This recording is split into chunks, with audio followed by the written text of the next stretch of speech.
For the best possible results, how far would you travel? Would you take an international flight to find a hospital that ranked among the very best in the world for the treatment of heart attacks? For the best possible results in 9 cardiac care measures, just how far would you go? St. Tammany Parish Hospital, world-class healthcare, close to home.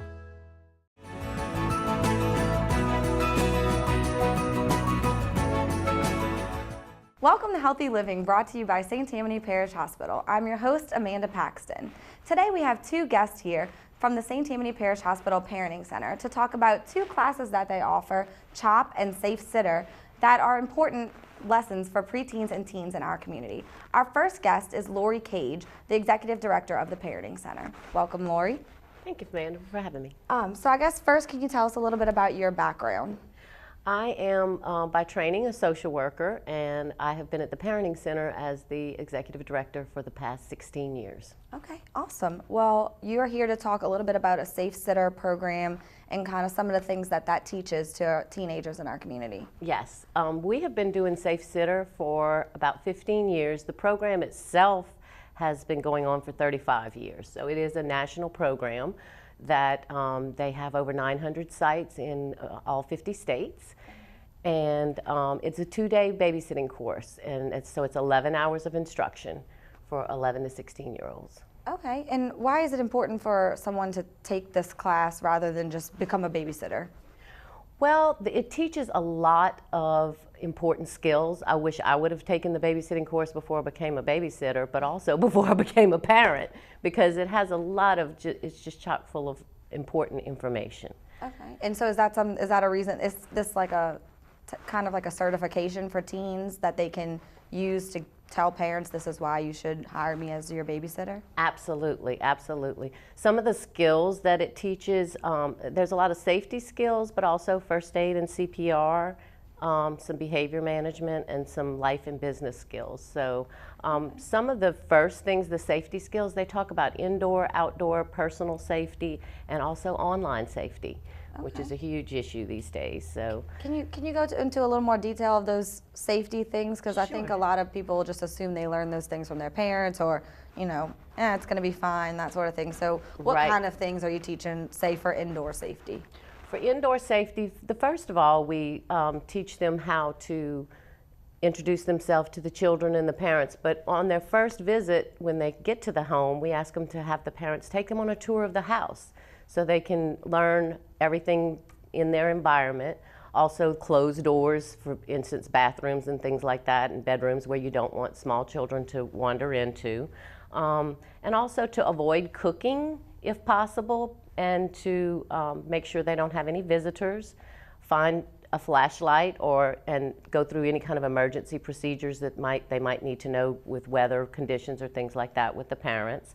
And also to just be sure to supervise those children at all times. That's your job, to stay there and watch them, not be on your phone, and not watching TV or that kind of thing. That is what you're there to do, is watch the children and play with them. Right, and I guess, could you talk a little bit about the no visitors thing? Because I think, for a lot of maybe younger teenagers, they might be like, oh, I have a house to myself. Why, I guess, how do y'all convince them that they should not invite people over even after the kids go to bed or things like that? Well, because that is a safety concern also, because if you're distracted or preoccupied with your friend being there, then you're not necessarily watching the children, because we also tell them, even when the children are sleeping, to just go in periodically and check on them.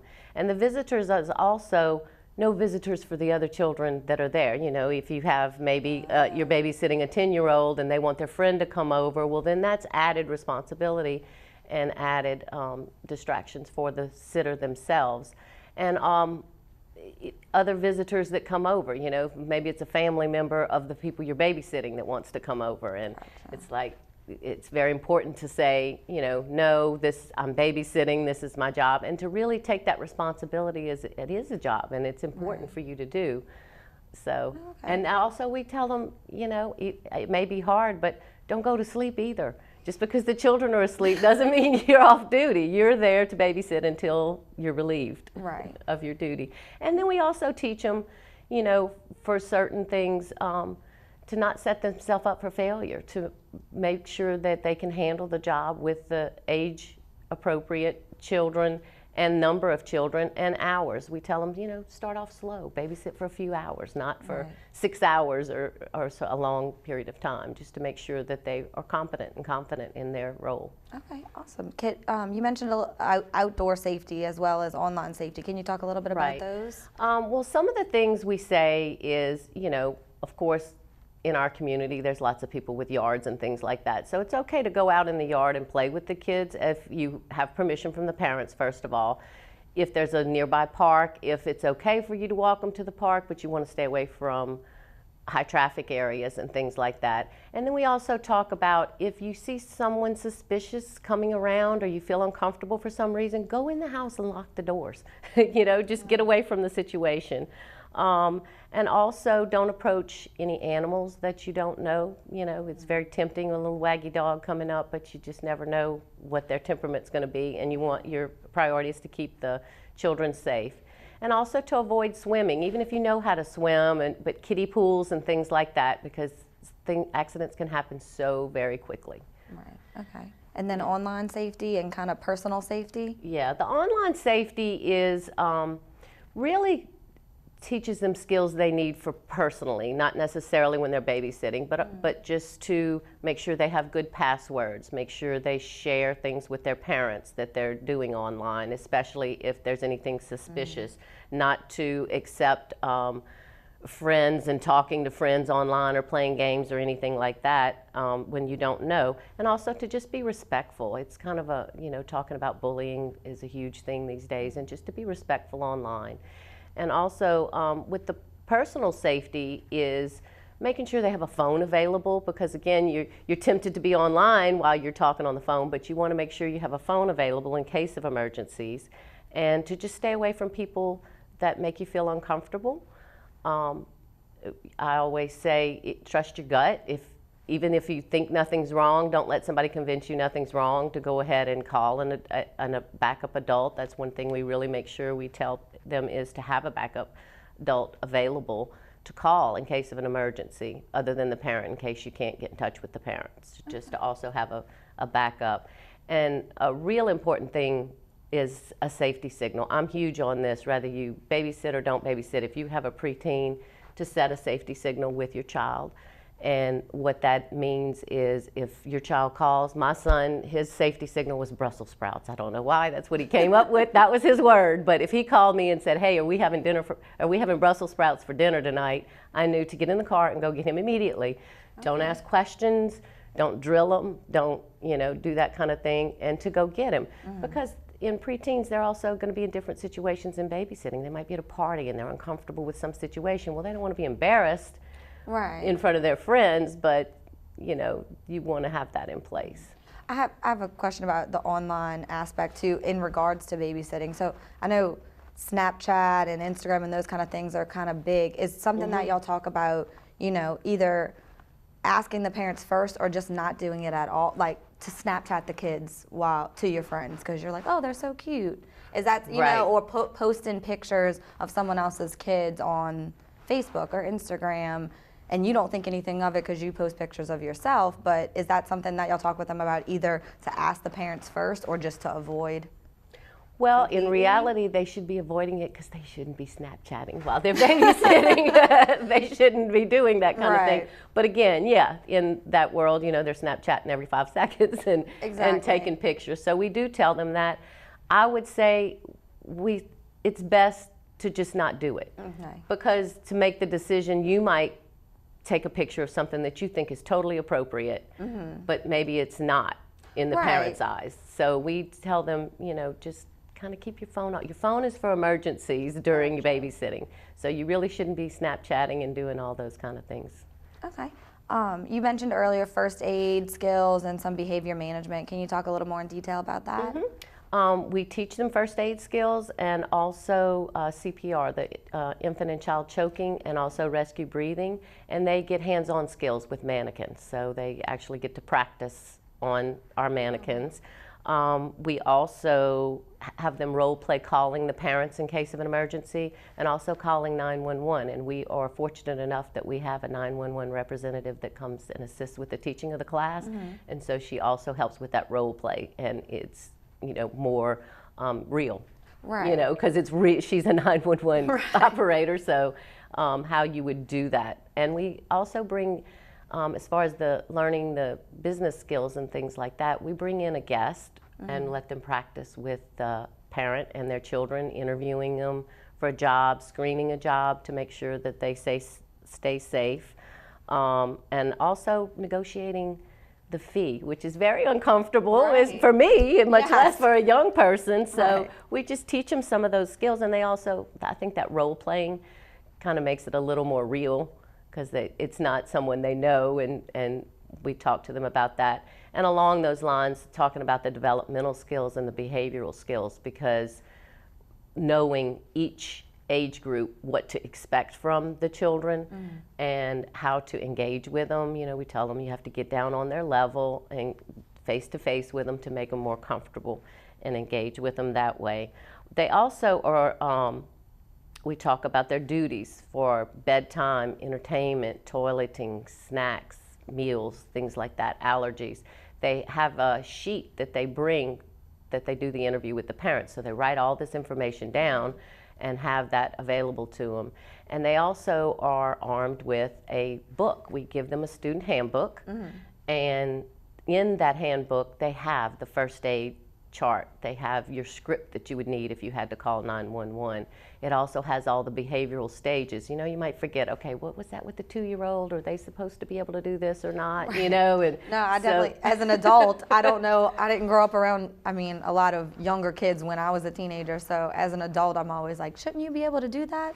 And then I realized that they shouldn't, because, so that's good. Yeah, and that's one of the main causes of child abuse and neglect is unrealistic expectations, because you don't know what you think you're supposed to expect this certain behavior out of that age group, and they aren't capable of that. Right. So that's some of the things we talk to them about. And also, if you lose your patience or you feel like you can't handle the job, again, that's what we teach them. It's okay to call your parent, call the parent, or call a backup adult, or, you know, call for some assistance.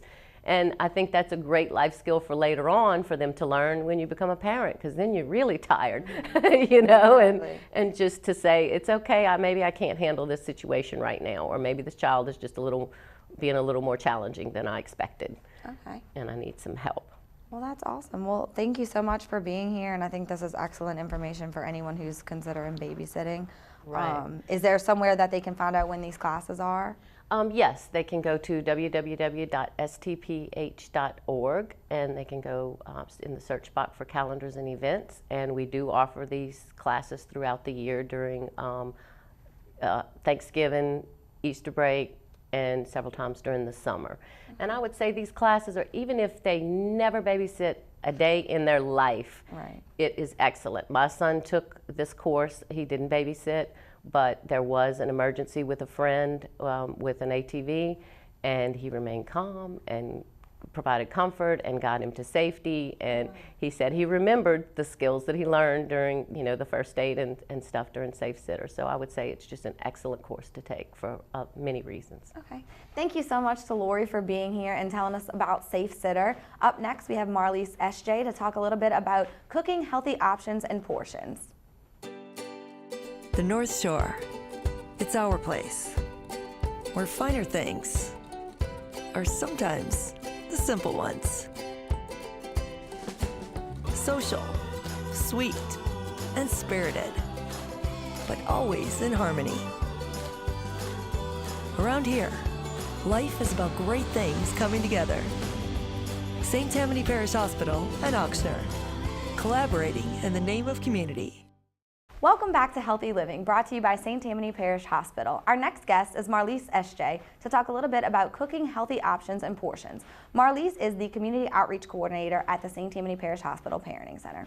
Welcome, Marlise. Hi, thanks for having me. No problem. Can you tell me a little bit about your background and kind of what brought you to the Parenting Center? Yeah, so I studied health education and promotion at Southeastern Louisiana University, and so I started with the Parenting Center about a year ago, and now I am American Heart Association CPR instructor. I'm also a safe sitter instructor and a child passenger safety technician. So I install car seats at the parenting center. So Fantastic. So CHOP is a new class that y'all are teaching now that I think is very important for preteens and teens. Can you give us kind of an overview of what the class is?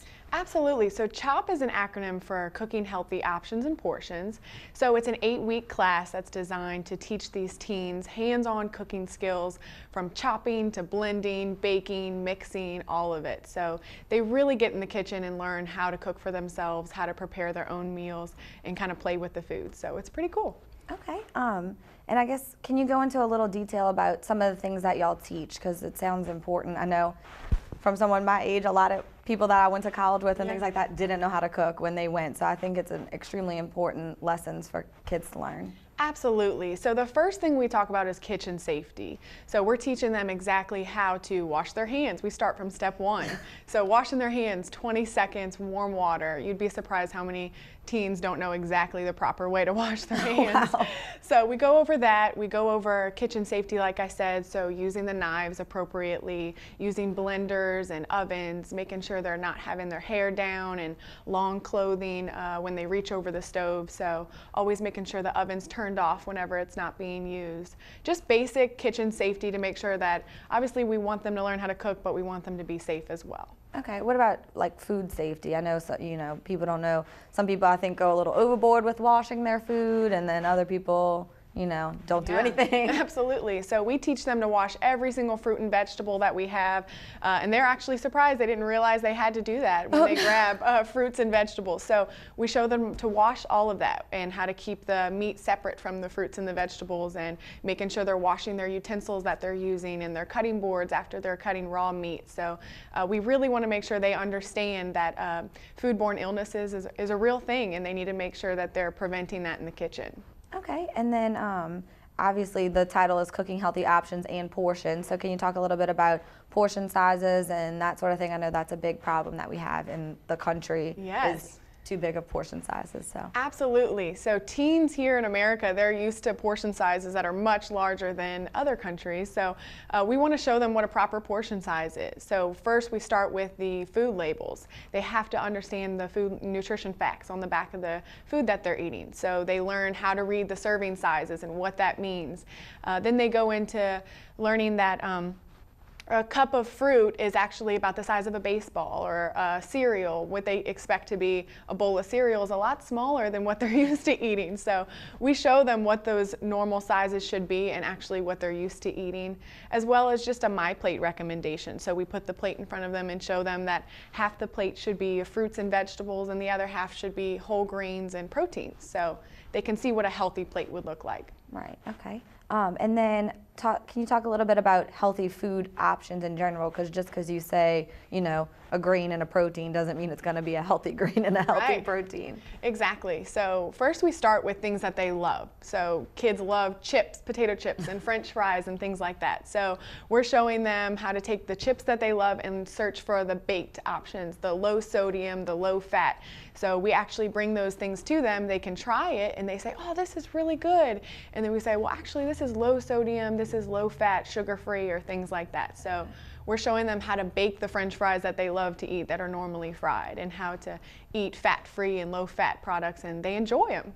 Okay, and what about when it comes to like calories and fiber and maybe some of the good things that they should be eating that they don't realize they're not? Absolutely. So I show them on the food labels that these are the things that you want to see high numbers in, which are protein and fiber and vitamins and minerals. So I say, look at these numbers. You want to see high vitamins in your food. And then for things like sodium and cholesterol and saturated fat, we want to see the smaller numbers in those areas. So they have learned to pick up a food item and check for those 10% or higher in protein and fiber, and 10% or lower in the things that are not so good for us. Okay, I think that is great, because I feel like growing up you just learn calories. Just look at the calories. Right. The calories should be low, and you just assume like everything should be low or it's bad for you. Right. And that calories are the most important thing. But do y'all talk a little bit about that calories maybe aren't the most important thing and it's other. Yeah, because there's some things that are higher in calories, and there's things like natural sugars too. So you can eat lots of fruits and vegetables, and you may have higher sugar content, but it's actually natural, so it's, you know, it's okay. But there's other things like added sugars that you want to see, you know, less of. So when it comes to sodas and drinks, like sugary drinks like that, we show them exactly how much sugar is in these things, and then they're not as interested in drinking it when they see the actual cubes sitting there of what they're drinking. So Okay, and do y'all talk about how much of each thing they should have in a day? yeah, so it varies per child. Any child is going to have a different recommendation of how many calories or things like that they should eat. But they do show in their handbook, they have recommendations for every single thing as far as sodium and calories and cholesterol and everything. So they can kind of base their needs specifically for their diet. So Okay, and is it mostly based on like height and weight or different things like that? Would it, yeah, you and know? their age, and if they're male or female, it could vary. So, Okay. and how active they are. So some of them play sports and they may be super active and need much more calories in a day than other teens who are not as active. Okay, and I guess, can you also talk about, I mean, why is something like this important? Like, I grew up learning to cook since I was in 5th grade. My mom taught me to cook, her mom taught her to cook, and it was something that I always did. So when I realized that other people didn't know how to cook, I was like so confused. But I think it's more common than you think. So kind of, why is it important that we learn how to cook as children? Yeah, so it's extremely important that we teach young people how to cook at a young age, because honestly, you will meet a lot of adults who aren't comfortable cutting the zucchini and the squash because they didn't learn how to do it at a young age. So we want them to learn hands-on cooking skills so that they can prepare their own meals and teach their own families someday, and also try new foods, experiment with different types of foods. They may not be comfortable eating it because they never prepared it themselves and they wouldn't know what to do with a squash. So if we can teach them how to do it, then they're more likely to eat it in the future. And also get them involved with the family. So their mom may be in the kitchen cooking, and now they're feeling comfortable getting in there, chopping, blending, mixing for mom, and spending some time with their family. So it can be beneficial to everybody to learn how to cook. Okay, do you have kind of some maybe some example foods that you could tell us about, like what's good healthy vegetables and healthy greens and things like that? Absolutely. So some of the healthy grains that we recommend are just whole grains, so brown rice and quinoa and barley, and even just oatmeal and popcorn, things like that. Those are good whole grains that they say, the saying is to make half your grains whole. So at least half the grains that you eat in a day should be whole grains. Okay. And then also protein. So that can be not just chicken and meat, but it can also be, you know, fish and cheese and eggs and beans and nuts and seeds. So there's a variety of protein that's out there that's not just going to be meat.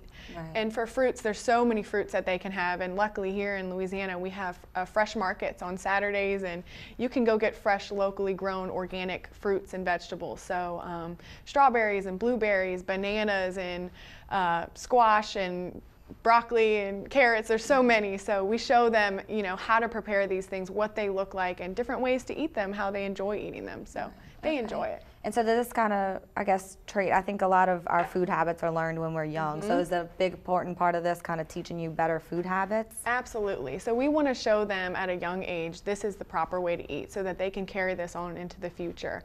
I read a study recently that said it takes a person 12 to 15 times of trying something before they actually enjoy it. So a lot of parents will give their child avocado and then they don't like it, but if they give it to them multiple times over a period of time, there's a better chance that they'll enjoy it and eat it. So we want to teach them, try these new foods, get it in there. If it's blended up in a smoothie or chopped up on your plate, just try it, and there may be a chance that you'll eat it in the future. Okay, cool. And have y'all had some success with this program so far? Absolutely. So we have a class going on right now that's filled, and they enjoy it, and we've done it a couple times prior to that at the schools, and the kids have really come out of it being excited to get in the kitchen with their families. They get excited about their recipe books to go home and show their families, look what I made and look what I can make, and they ask me for the recipes for everything that we make. So I make sure that I give it to them, and they want to go grocery shopping now because they want to see all the different foods and show mom, hey, look what I can do, you know, and cook it for their families. So if they can make a meal for their family at 12, then I think we're doing good. Right, definitely. Well, great. Thank you so much for being here. I'd like to thank Lori and Marley for being here to talk about some of the important class that they teach at the Parenting Center and some excellent skills for preteens and teens in our community. This has been Healthy Living, brought to you by St. Tammany Parish Hospital. I'm your host, Amanda Paxton, and we'll see you next time.